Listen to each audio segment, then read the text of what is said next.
everyone, my name is Andrew, and this is Canadian Starships.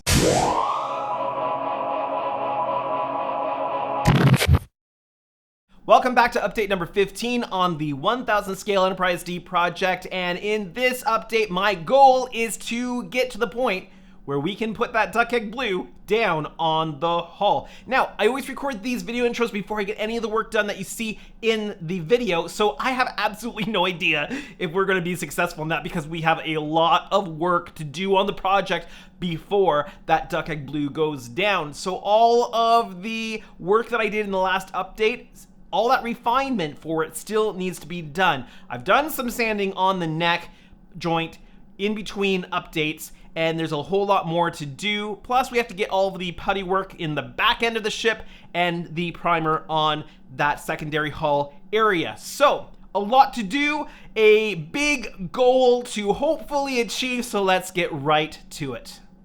But before we get started, why not take a moment and click the subscribe button, and while you're here, click on that notification bell so you don't miss a single video.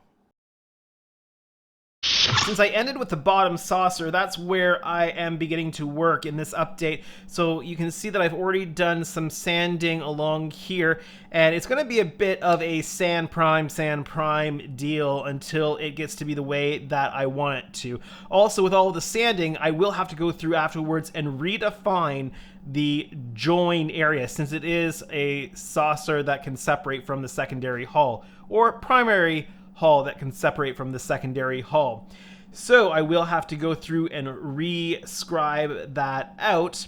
I'm also going through right now and looking for windows like, say, this one here that have peeled up a little bit during the painting process, and I'm replacing those with new masks, and I've moved over to using the blue masks because they seem to work a little bit better. This particular print of them didn't turn out great, but they seem to stick down a little bit better under these conditions. So I'm just going through any that look like they've pulled up a little bit. I'm replacing. I'm not worrying about scraping off any primer that got underneath, because some of these windows are going to need to be blacked out eventually anyway, and I'll probably black out the ones that have some issues like that.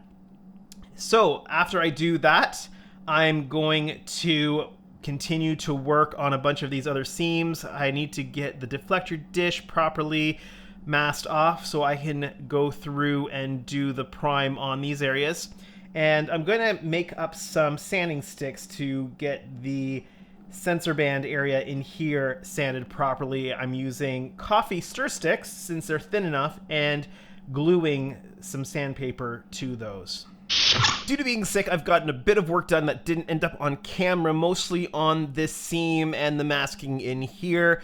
This has come along quite well so far. It's not perfect yet. There's still quite a bit of work to do, but it is starting to look really decent. And decent's the word I'll use. Now, there have been some questions on the Facebook groups about the seam here, and yes, I am planning to use this scribing tool to recreate the docking seam between the secondary and primary hull. That's a given. That needs to be there. But given that this was like a 5mm seam before, it's really starting to look good. More refinement needed, but it is starting to look good. I also need to go through on the refinement stage and get rid of things like this. This is just a piece of the material that is in there. There must be a defect in the mold. There's already one that I've scraped away here, so I'm just going to scrape away those things. I'm also going to go through and make sure that any divots are filled. And I also need to go through, I've just noticed that there's a decent seam, like I can get this all the way in here. On the impulse engines, those need to be filled. That's what I'm going to do next. I've got the other side of the secondary hull here primed, and you may be able to tell that some of the masks are not perfectly settled down. They have been a bit of a struggle to keep in place. So what I'm doing here is replacing any of the masks that came up during handling and moving and anything like that. I've already worked on this section here. I'm working on the front section. Then I will put down some adhesion promoter on this section. Some of them will probably curl and I will need to replace them again. So I will go through and replace those windows. And then once those are on, I will put a coat of primer on these areas. These seams are not finished. I want to get the primer on so I can see exactly what work needs to be done. There's other seams all around where that has to happen. So I want to get primer on the entire ship so that I can see where all the work needs to be done. But I'm just quickly working through replacing all of these little window masks. And I've got a little flashlight shining underneath so I can actually see where each of these windows need to go, because they are fiddly. So the top side's been done. It's got its primer on the secondary hull. I flipped this thing over. I replaced all of the window masks that have come off due to just working with the model, and I've got the adhesion promoter on. You'll see some of these have curled. Tends to happen with the adhesion promoter, so I'm going to go through, replace those. I also found one that I seem to have missed replacing before, and we'll get the primer on this section. Once the primer is on, it really shows up all those areas where more refinement work on the seam work needs to happen. So I've got a layer of primer on the bottom side of the secondary hull. Not a lot. You can see some areas where it just hasn't really covered. I'm not putting a ton on. Is really showing up some of the areas that I have to do a ton of work on here. My next thing I'm going to do is mask off the warp nacelles, the lights, the chillers, and the buzzards, and I'm going to try to get some primer on those. And then I think I've got primer on pretty much the entire ship, and then I'm going to go through and do a full once over for all of the seam work that needs to be done. So in preparation for masking off the nacelles, I have the layout sheets for the Aztec dummy masking set out, and I'm going to be using this set for all of the main Aztec masking, that first layer, the 2-color scheme, and then I'll be adding on masking to do the multiple colors after that. But I want to see what's available for masking the buzzards and the chiller grills. So what it looks like is that we have the end cap pieces for the chiller grills there, and then we have these interesting pieces here, and those are marked as being for the buzzard collectors. It says these are for masking off the clear buzzard collectors. You will need to trim them to fit exactly.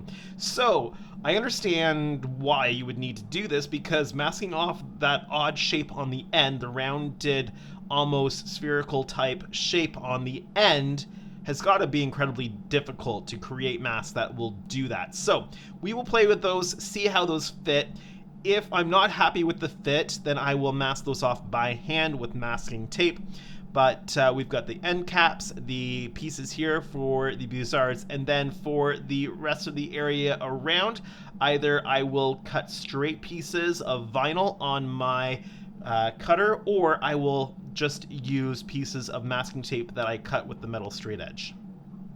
As I was going through the actual sheets to find the sheets I needed with the masks, I did discover that I was mistaken, and there are in fact wraparound straight stretches specifically for the chiller grills on the nacelle. So we will definitely make use of those. That will be much easier than cutting and making my own.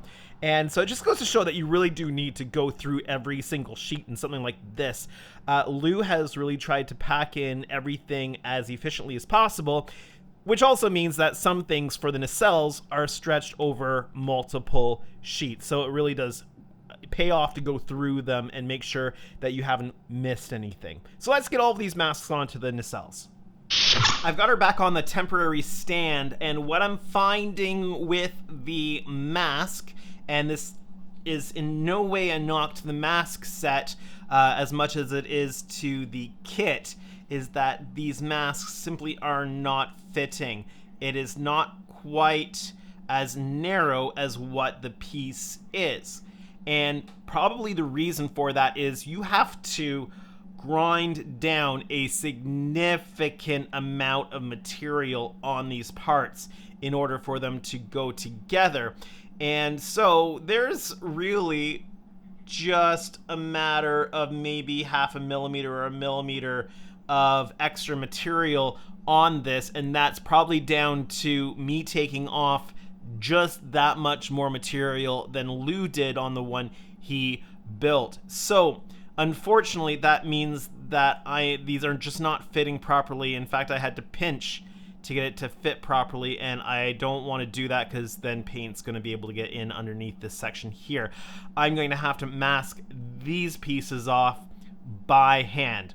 Not a big deal, but just if you're making this kit, be aware that there can be sizing tolerance differences depending on how you have treated these parts compared to, say, how Lou did the one he worked on, which is where he would have gotten his measurements from. So it's not anything wrong with the masking set, it's just how I've cleaned these parts up on this particular set of parts.